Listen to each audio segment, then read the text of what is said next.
ऐसी 3 चीज़ें जो आपको आपके 20s में बिल्कुल भी नहीं करनी चाहिए। सबसे पहली चीज़ है, कोई भी चीज़ ईएमआई में मत खरीदो, क्योंकि अगर तुम ईएमआई में खरीदते हो यानी कि वो ये शो कर रहा है कि आपकी अफ़ोर्डेबिलिटी के बाहर है।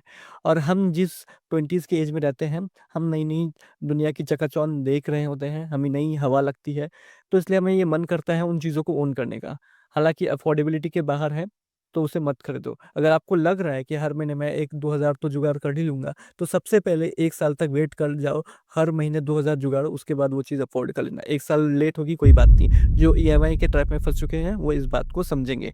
दूसरी चीज़ है पेशेंस। पेशेंस मत खो भाई, क्योंकि इसी उम्र में हमें पेशेंस की सबसे ज़्यादा ज़रूरत होती है। इसी उम्र में सब कुछ बिल्ड हो रही होती है, तो बिल्ड होने में समय लगता है। बिल्ड हमेशा समय की डिमांड करती है। तीसरी चीज़ है, जो चीज़ कर रहे हो, उसको ऐसे ही मत छोड़ दो।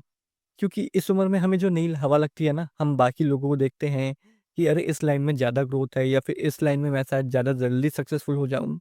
ऐसा नहीं है, उसको थोड़ा-थोड़ा शुरू करो, लेकिन जो चीज़ कर रहे हो उसे एकदम से मत छोड़ो।